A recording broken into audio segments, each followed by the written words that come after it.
Alamin ang latest weather update ngayon dito sa Sir Aris Official Weather News Today.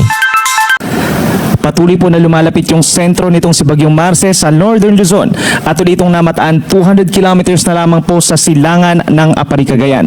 Taglay pa rin ang hangin na 155 kilometers per hour malapit sa kanyang mata at may pagbugso hanggang 190 kilometers per hour. At kumikilos pa rin ng medyo mabagal po west-northwest at 15 kilometers per hour. Base po sa pinakahuling track ng latest satellite animation po ng Pag-asa, nakakaranas na po ng masungit na panahon ang malaking bahagi ng Northern Luzon, lalo na po ang Cagayan Valley, and in the coming hours, asahan din po ang masungit na panahon, malalakas na ulan at hangin dito rin po sa may Cordillera region at by tomorrow po sa ilang pambahagi ng Ilocos region. May mga localized thunderstorms naman na may experience ang natitirang bahagi po ng Luzon. May mga areas din sa may Central and Southern Luzon na magkakaroon ng mga pag-ulan, kalat-kalat na ulan ng thunderstorms dahil dun sa trough o yung outer portion nitong si Bagyong Marce. Base naman sa ating latest satellite animation, meron pa rin tayo na monitor po na mga kumpul ng ulap or cloud clusters far east of Luzon dito sa may parting Guam. Posibleng may mabuo po dyan na low pressure area sa loob po ng 1 hanggang 2 araw at posibleng pumasok ng ating Philippine Area of Responsibility over the weekend po yan.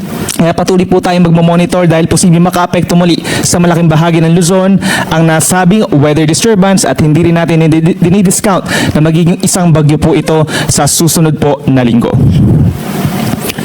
Ito naman yung pinakahuling track ng Pag-asa regarding kay Typhoon Marce. Inaasahan po sa loob ng 2 araw ay kikilos pa kaliwa or westward ang nasabing bagyo.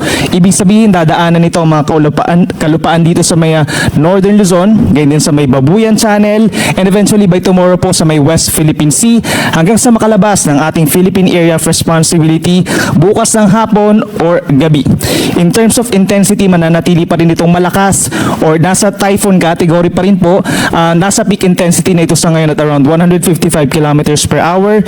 Bahagyang hihina habang nandito sa may northern tip po ng mainland Luzon, and then eventually po paglabas ng PAR ay masihina pa ito into a severe tropical storm. Then kapansin-pansin din sa ating latest satellite animation, may kalawakan pa rin po ang bagyo. Nasa around 900 to 1,000 kilometers po yung kabuang diametro nito, kaya mahagip pa rin po ang ilang bahagi ng Northern Luzon plus lalawigan po ng Aurora. At yung pinakamalalakas po na hangin na doon pa rin concentrated malapit dun sa kanyang mata, kaya asahan pa rin po ang masungit na panahon within 24 hours in many areas of Cagayan, Apayao, and Ilocos Norte. Sa ngayon po, nakataas ang Tropical Cyclone Wind Signal number 4 dito po sa northern portion ng mainland Cagayan, kabilang na dyan ang Babuyan Islands at sa northeastern portion of Apayao, particular na sa bayan ng Santa Marcela. Meron naman tayong signal number 3 sa southern portions of Batanes, ganyan din sa natitirang bahagi pa ng Cagayan, rest of Apayao, buong Ilocos Norte at sa bayan din po ng Tineg sa Abra.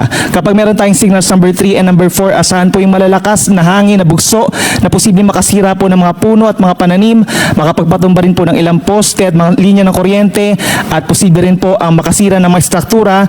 Yung mangyayari po sa Cogon and Pawid, mataas ang chance na masisira po ito, at yung mangyayari din po sa kahoy.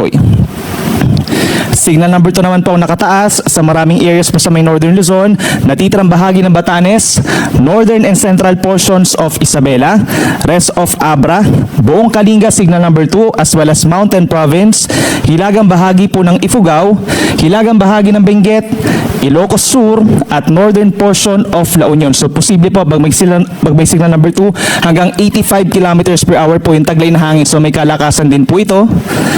Habang signal number 1 naman or hanggang 55 kilometers per hour na taglay na hangin sa rest of La Union, Pangasinan, natitirang bahagi ng Ifugao and Benguet, rest of Isabela, gayon din ng Quirino, Nueva Vizcaya, northern and central portions of Aurora, hanggang dito po sa may Central Luzon, sa may bayan ng Caranglan, sa Nueva Ecija, at sa mga bayan ng Santa Cruz and Candelaria sa may Zambales, meron din na pong signal number 1. So automatically po, pag meron tayong signal number 1, suspended ang sea travel for many types of sea vessels, at meron din po mga class suspensions tayong mararanasan kapag may signal number 1.